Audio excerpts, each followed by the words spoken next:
Inti atom dan radioaktivitas. Pengertian inti atom. Istilah atom berasal dari bahasa Yunani yaitu aurol atau atamos, yang berarti tidak dapat dipotong ataupun sesuatu yang tidak dapat dibagi-bagi lagi.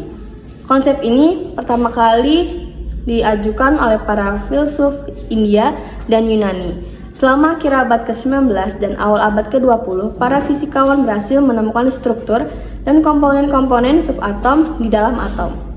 Hal ini membuktikan bahwa atom tak dapat dibagi-bagi lagi. Partikel-partikel pembentuk inti atom adalah proton, yaitu P1, dan neutron, yaitu AN1. Kedua partikel pembentuk inti atom ini disebut juga nukleon. Sedangkan nuklida adalah suatu inti atom yang ditandai dengan jumlah proton P dan neutron N tertentu. Dituliskan X sama dengan lambang unsur, Z sama dengan nomor atom, sama dengan jumlah proton atau sama dengan P, A bilangan massa, jumlah proton dan neutron, sama dengan P plus N.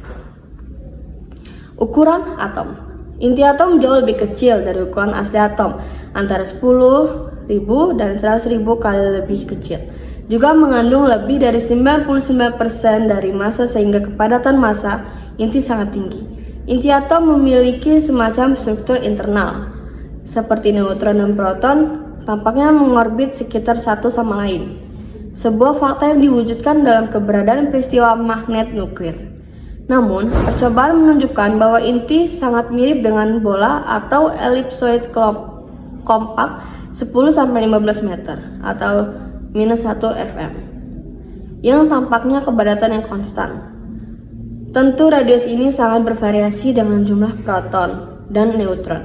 Inti atom yang lebih berat dan partikel agak lebih besar.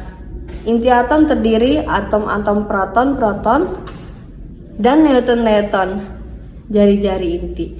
R sama dengan RO kali A kuadrat 1/3. RO sama yaitu jari-jari atom 1,33 kali 10⁻³ cm. A itu nomor massa atau nukleon. Massa atom. Mayoritas massa atom berasal dari proton dan neutron. Jumlah keseluruhan partikel ini dalam atom disebut sebagai bilangan massa. Massa atom pada keadaan diam sering diekspresikan menggunakan satuan massa atom atau U.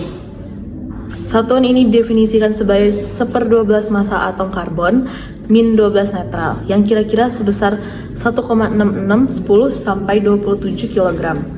Atom ini memiliki massa yang kira-kira sama dengan bilangan massanya dikalikan satuan massa atom.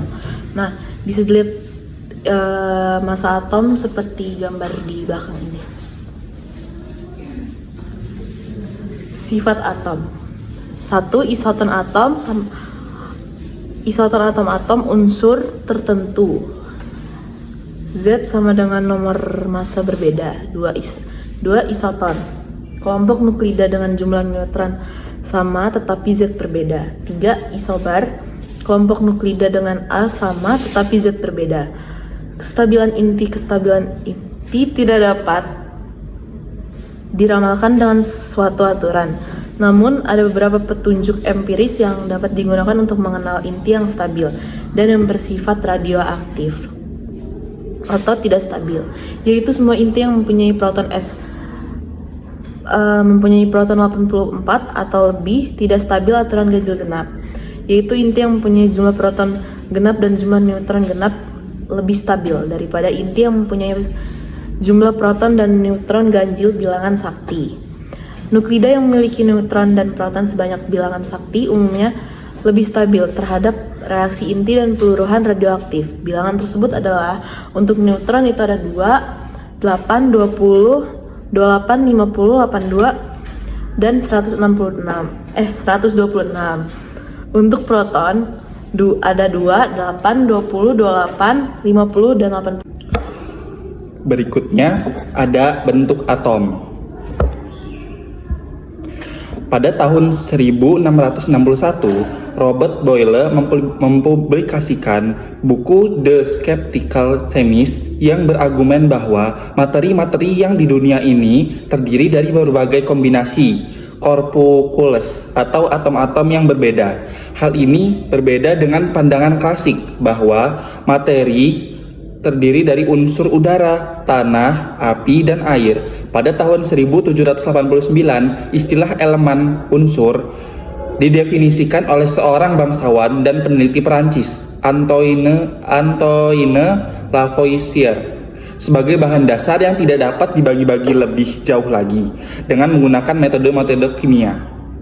Pada tahun 1803, John Dalton menggunakan konsep atom untuk menjelaskan mengapa unsur-unsur selalu bereaksi dalam perbandingan yang bulat dan mengapa gas-gas tertentu lebih larut dalam air dibandingkan dengan gas lainnya. Ia mengajukan bahwa setiap unsur mengandung atom-atom tunggal unik yang dapat kemudian lebih jauh bergabung menjadi senyawa-senyawa kimia. Sedangkan bentuk inti atom ada yang berbentuk bulat dan cakram. Di dalam inti atom bekerja gaya kolom dan momen kuadropol. Jika momen kuadropol O, maka bentuknya bulat. Jika lebih dari O, maka bentuknya akan lonjong atau cakram. Radioaktivitas. Radioaktivitas adalah suatu gejala yang menunjukkan adanya aktivitas inti atom yang disebabkan karena inti atom tak stabil. Gejala yang dapat diamati ini dinamakan sinar radioaktif. Dalam tahun 1896, seorang fisikawan Prancis Henri Becquerel untuk pertama kalinya menemukan radiasi dari senyawa-senyawa uranium. Radiasi ini tak tampak oleh mata. Radiasi ini dikenal karena sifatnya yaitu yang pertama menghitamkan film, yang kedua dapat mengadakan ionisasi, yang ketiga dapat memudarkan bahan-bahan tertentu, yang keempat merusak jaringan tumbuh, dan yang terakhir daya tembusnya besar. Radiasi ini tidak dapat dipengaruhi oleh perubahan keadaan lingkungan seperti suhu, tekanan suatu reaksi kimia. Contohnya, uranium disebut bahan radioaktif dan radiasi yang dipancarkan disebut sinar radioaktif. Gejala ini diperoleh Becquerel ketika mengadakan penelitian terhadap sifat-sifat fluorescensi, yakni peredaran suatu bahan selagi disinari cahaya. Efosferensi yaitu berpendarnya suatu bahan setelah disinari cahaya. Jadi berpendar setelah tak disinari cahaya. Persenyawaan uranium tidak demikian halnya. Radiasi persenyawaan uranium tanpa didahului oleh penyerapan energi, suatu hal yang sangat bertentangan dengan hukum kekalahan energi. Namun, setelah teori Lefibvit Einstein lahir, gejala itu bukan sesuatu yang mustahil, sebab energi dapat terjatuh dari perubahan massa. Penyelidikan terhadap bahan radioaktif dilanjutkan oleh suami istri Pierre Curie dan Marie Curie yang menemukan bahan baru, magnet. Ternyata hanya 3 jenis sinar pancaran yang lazim disebut sinar A, sinar B, dan sinar G. A. Sinar A adalah berkas yang menyimpang ke keping negatif dari arah simpangannya. Jelas bahwa sinar A adalah partikel yang bermuatan positif. Ternyata sinar A adalah ion He martabat valensi 2A4 sama dengan He daya ionisasi sinar A sangat besar, sedangkan daya tembusnya sangat kecil. B. Sinar B adalah berkas yang menyimpang ke arah keping positif. Sinar B adalah partikel yang bermuatan negatif. Ternyata massa dan muatan sinar B dengan massa dan muatan elektron 1BO sama dengan 1E daya ionisasi agak kecil, sedangkan daya tembusnya agak besar. C. Sinar G. Sinar G adalah berkas yang tidak mengalami simpangan di dalam media ataupun medan magnet. Ternyata sinar G adalah gelombang elektromagnetik seperti sinar X. Daya ionisasi sinar G paling kecil dari tembusnya paling besar. Interaksi sinar radioaktif dengan materi. Sinar A, alfa. Sinar tidak lain adalah atom helium bermuatan 2E dan bermassa 4 SMA. Sinar A dapat menghitamkan film. Jejak partikel dalam bahan radioaktif berupa sinar H. Sinar lurus. Radiasi sinar A mempunyai daya tembus terlemah dibandingkan dengan sinar B dan sinar G. Radiasi sinar A mempunyai jangkauan beberapa sentimeter di udara dan di sekitar 102 mm dan logam tipis. Radiasi sinar ini memiliki daya ionisasi yang paling kuat. Sinar A dibelokkan oleh medan magnetik. Berdasarkan percobaan dalam medan magnet dan medan listrik, dapat ditentukan kecepatan dan muatan sinar A, yakni kecepatan berharga antara 0,054 C dengan C sama dengan kecepatan cahaya dalam vakum. Sinar B, beta. Sinar B tidak lain adalah partikel elektron. Radiasi sinar B mempunyai daya pada A tetapi lebih kecil daripada G. Tembus lebih besar dari sinar B dibelokkan oleh medan listrik dan medan magnet. Kecepatan partikel B berharga antara 0,32 C dan 0,7 C. Jejak partikel B adalah bahan berbelok-belok. Jejak yang berbelok-belok disebabkan oleh hamburan yang dialami oleh elektron di dalam atom. Sinar gamma atau sinar G mempunyai daya tembus paling besar, tidak dibelokkan di dalam medan magnetik. Sinar G memerlukan radiasi elektromagnetik dengan panjang gelombang lebih pendek. Foton G tidak banyak berinteraksi dengan atom suatu bahan dalam interaksinya dengan bahan mengalami peristiwa fotolistrik dan produksi pasangan. Oke, kali ini saya akan menjelaskan soal tentang laju elektron. Mohon disimak. Jadi, di sini soalnya sebuah partikel yang bergerak dengan kelajuan 0,3 C terhadap kerangka acuan laboratorium memancarkan sebuah elektron searah dengan kecepatan 0,3 C relatif terhadap partikel laju elektron tersebut. Menurut kerangka acuan laboratorium, paling mendekati nilainya dengan pertama kita cari dulu diketahui 1 dan F2. F1 kita dapat dari partikel yang bergerak dengan kelajuan 0,3 terhadap kerangka acuan laboratorium, berarti F1 nya 0,3 C, dan F2 nya itu kita dapat dari kecepatan 0,3 C relatif terhadap partikel laju elektron.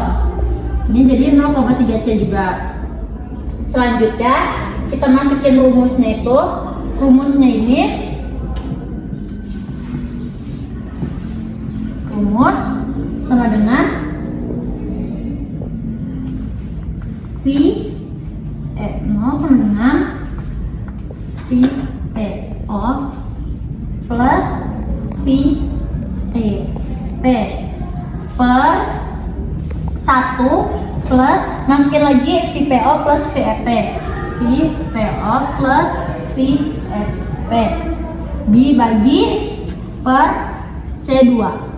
Nah, setelah itu caranya, setelah kita udah dapat rumusnya itu, caranya kita masukin rumusnya FeO sama dengan VPO plus VEP per 1 plus VPO plus VEP per C2 itu sama dengan FeO nya 0,3.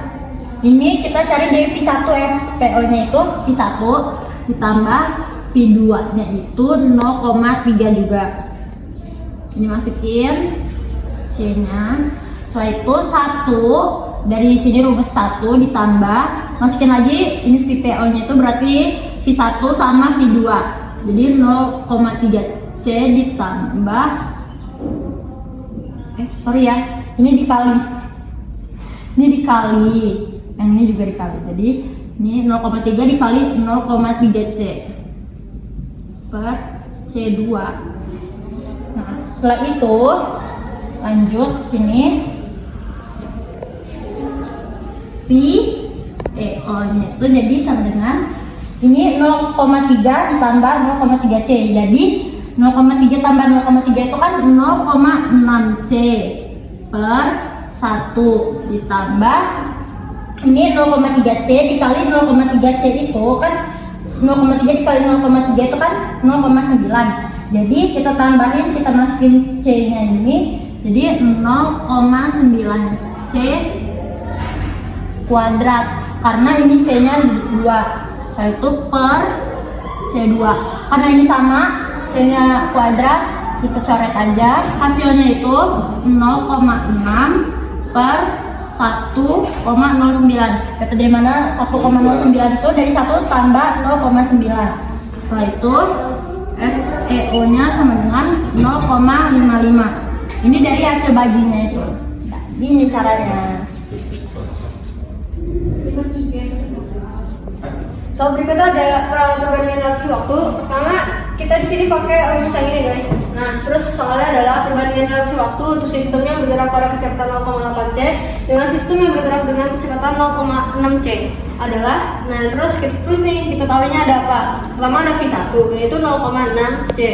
Yang kedua ada V2 0,8 C. Nah, terus kita tulis juga ditanya tuh apa sih?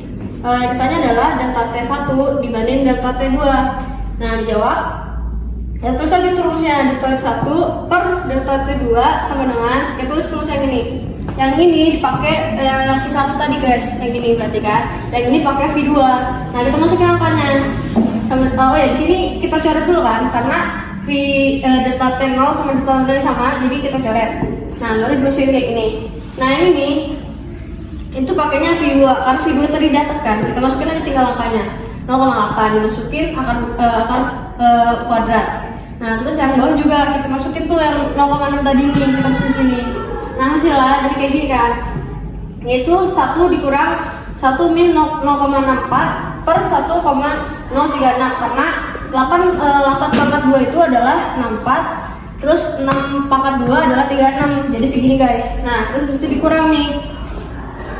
Hasilnya jadi segini, 0,36 akar 0,36 per akar 0,64 sama dengan kita ke akar 0,36 itu berapa sih? Yaitu hasilnya adalah 0,6. Yang bawah akar 0,64 adalah 0,8.